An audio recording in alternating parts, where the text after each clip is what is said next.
Besides sending the police, you might want to send an ambulance or a hearse.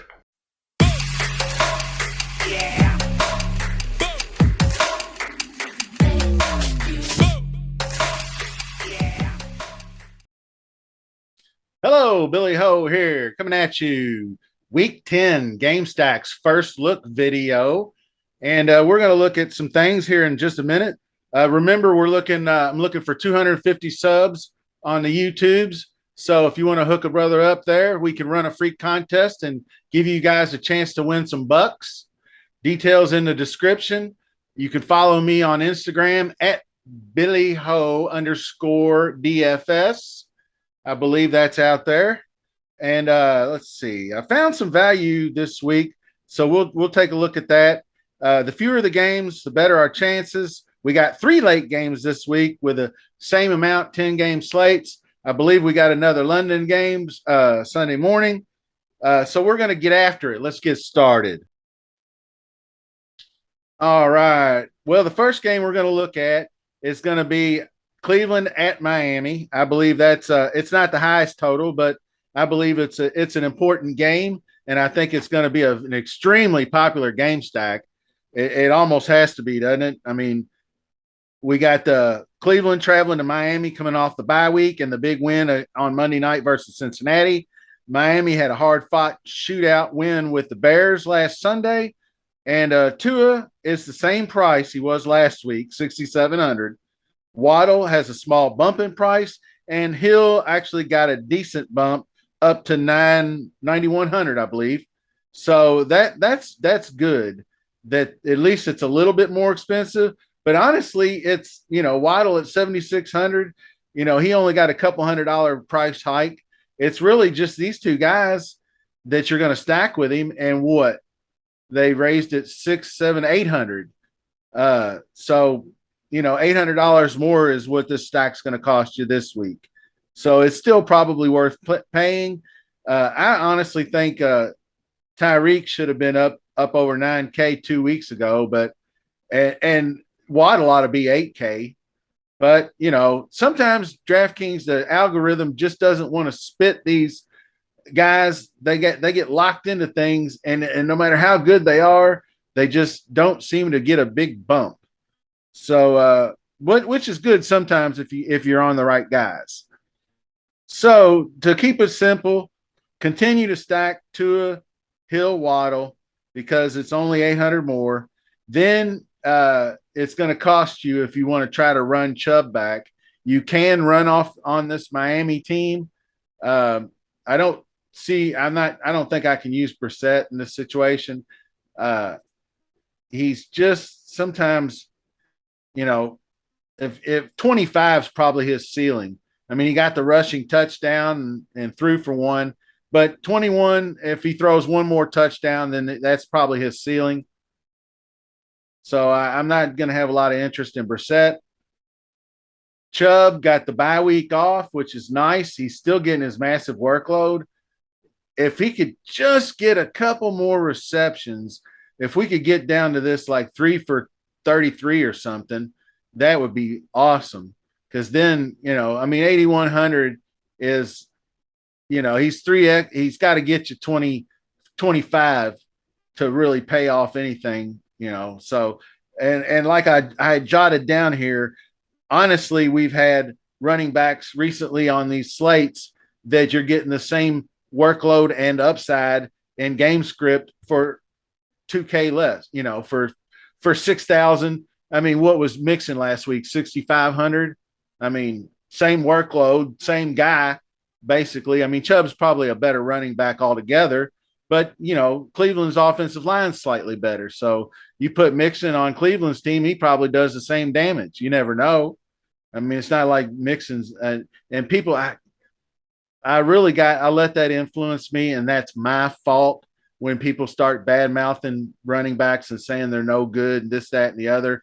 And you've actually got them. I had Mixon in my first build, and I had him in every single lineup until I started putting my builds together Sunday. And then I hear people start bad mouthing Mixon, and then I'm like, yeah, that might be right. Carolina's defense is pretty good, and I should probably back off of these mixins. And I should have kept at least one lineup, but I didn't.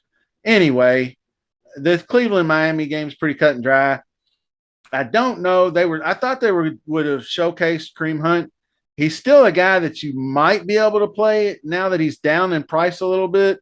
When he was up in 6K range, 6,200 earlier in the season, not so much, but he's down around 5,300. And he's good for sometimes he vultures a couple of touchdowns. You never know. So, and we don't want to wish injuries on anybody. Now, this is going to be the interesting spot here is you can run on Cleveland, but I don't know what this Mostert Wilson thing is going to be. I mean, they had so much success throwing the ball on Chicago. I guess the Mostert didn't get a lot of carries. He did get the one touchdown, but Jeff Wilson, he got the same workload and he was just every bit as involved and he got a touchdown. So now you got Mostert, one more week to see what happens there. I don't really know which way to go with that. Take the lowest owned guy and the cheapest guy, I guess, Jeff Wilson, 5,500, and roll the dice and see what happens. That's the best I got. Now, wide receivers, I do find Cooper interesting, and Peoples Jones is for 4,300 has been getting a decent workload. I mean, he can get down the field a little bit, and he caught all 4 targets for 81 yards. That's not awesome, but if he pops a touchdown in with one of these little 71, 4 or 5 catches, 70 yards, and he gets that touchdown, he's paying off his price tag. So I'm going to have some interest in old DPJ. I don't think anybody else down here, though, be honest with you, tight end wise. Njoku, maybe. If he comes back, we might see him because he's planning on playing Sunday. So that's interesting. I'll have to keep an eye on that. He's definitely a run back character. 4,100. A lot of people aren't gonna want to go there. So that's a good price for him. So we'll keep an eye on that. And let's see, this game. It's gonna be scary, isn't it? Detroit at Chicago. Obviously, Justin Fields is going to be massively popular. And he actually got a price hike. 5,300 last week and dropped bombs on him, and they bumped him $1,200, and that's good. I'm glad they did that because he's not going for 178. He can get you 60 in the touchdown, so he can still get to 26. And it is good that they got Claypool so involved already because that helped Mooney.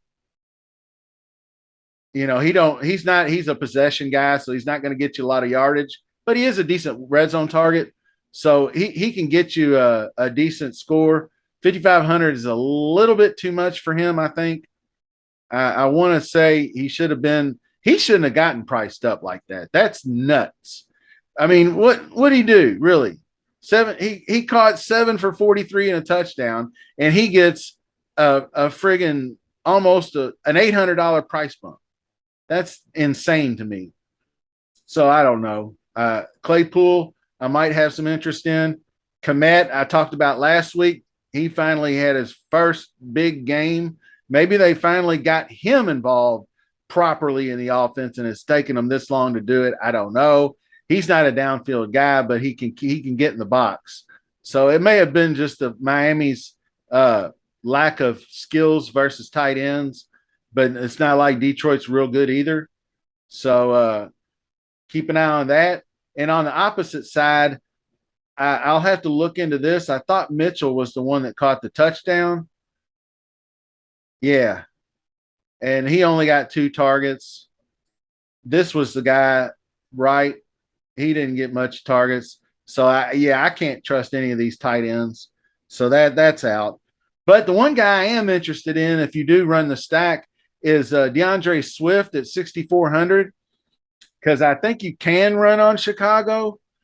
And I think he is the type of guy that can do it because he reminds me. I mean, you remember the game Tony Pollard had a couple weeks ago against him, catching passes out of the backfield, and big bursts ahead. That's the kind of guy Swift is similar, and he's even better. And they've bubble wrapped him his first couple of weeks back, but I think they might take the kid gloves off and let him go. So if he can, he's going to be nobody's going to play him.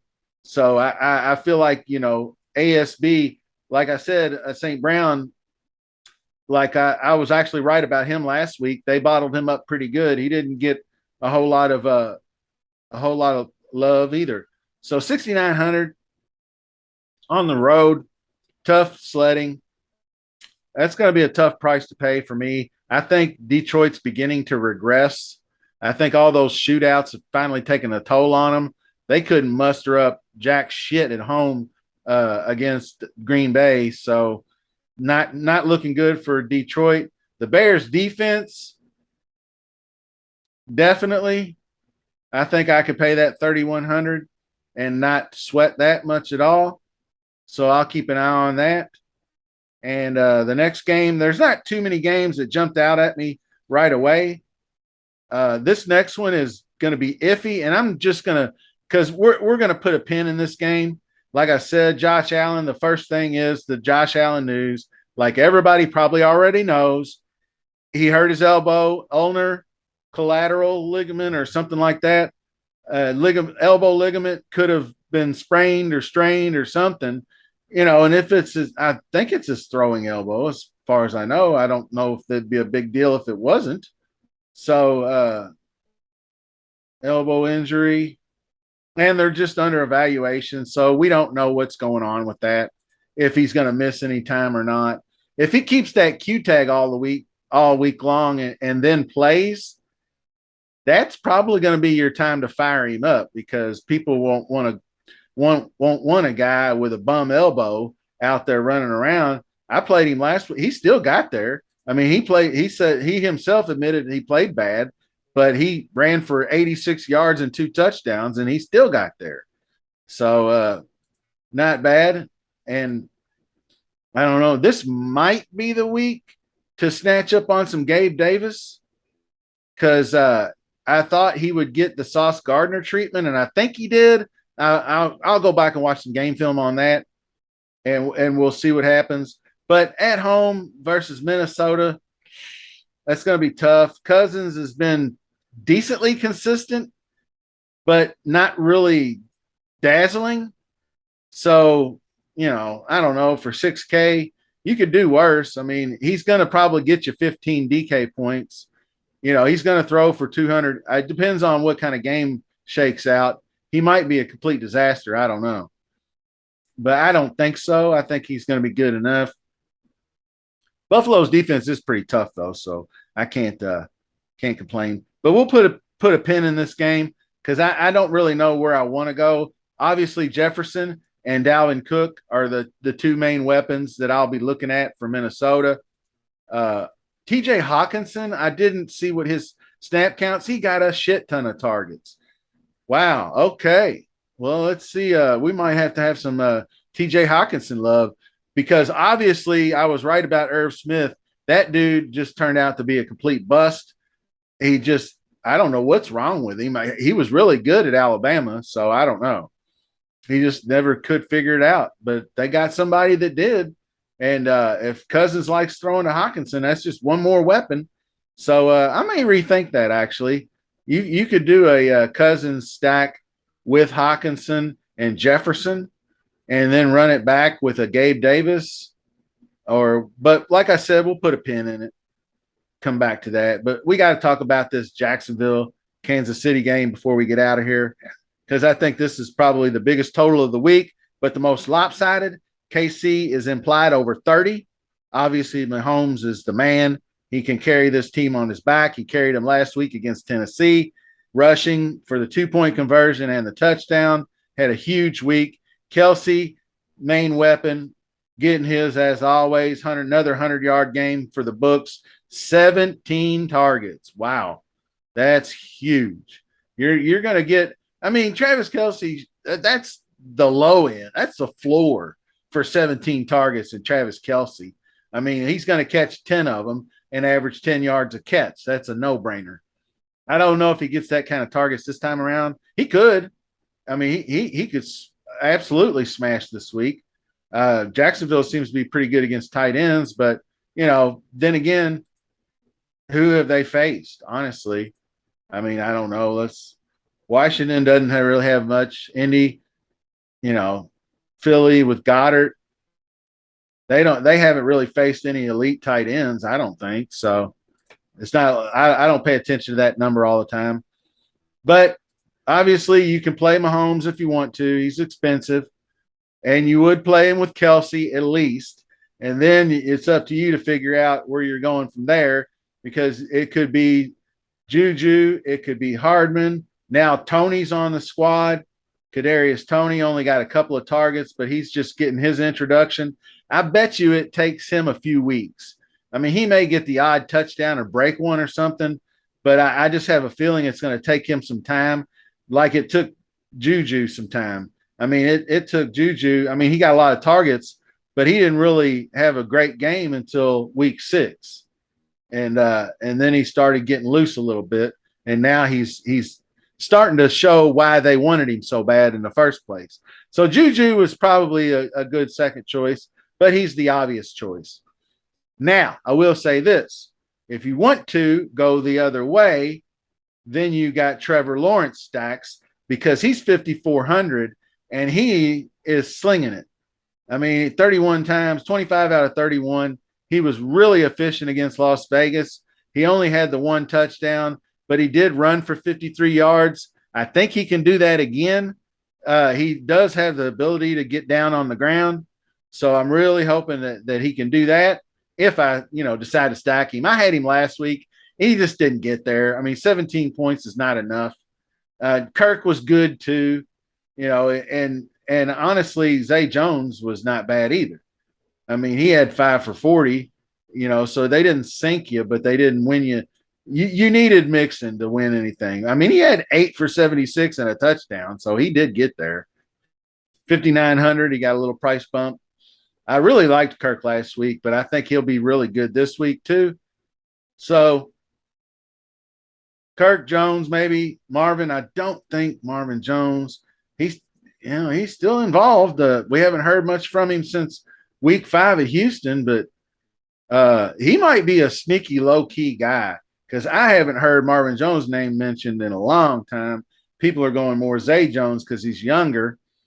So interesting decisions to be made for sure. And I do like this game probably the most of all the early games. And I think I'll do what I did last week and maybe stick to playing a lot of early slate games and largely look to fade these afternoon games. It's, there's a lot of talent here, but what I thought was we'll take the 1v1 stacks or one-offs for now. Adams, Jacobs, D-Hop, Cup, Pollard types of guys. We'll know more later in the week on what's going on with everybody. Dallas at Green Bay, that could be just a disaster. It looks like on paper Dallas ought to go in there and just, mop the floor with them, but you never know with Dallas. And Green Bay might circle the wagons one last time before they cart A-Rod off to the funny farm, because the way he looked, Aaron Rodgers looked last week, was just putrid. He's over there. I don't know if he was actually bitching at his teammates, but those throws he made, that fake, if that was a designed play call, throwing across your body, throwing that thing up in the air like that. I mean, you saw what the Detroit, the rookie did when he intercepted it. He's looking the other way, blocking, and he just sees this duck up in the air and stops what he's doing and goes back and jumps right in front of the guy and intercepts it. I mean, that's the easiest play in the world to make. And then the other one, he throws it so damn low into the crowd, it banks off the defender's helmet, flies up in the air, and then, Detroit intercepts it in the end zone. So whose fault is that? It's not the wide receiver's fault, So if it had hit him in the chest and bounced off of him, that'd be a different story. But I digress. And that's where I'll end this video. I hope you enjoyed it. Keep watching, keep subscribing. I'm going to keep grinding. I got to double down my efforts. Just been really stalled out. It's been a little bit frustrating for me, but I got to start figuring some new ways to get viewership and people involved. I do have the fantasy golf thing that we're gonna be doing through Fan Tracks and Rick Run Good. So hopefully that'll help out with the community, because I want to grow the community. I want a community, not just for me personally, but just I'd like to have a big group of guys that we can call our own, and get on there and brag about our winnings and things of that nature. So until next time, thanks for watching. We'll see you soon.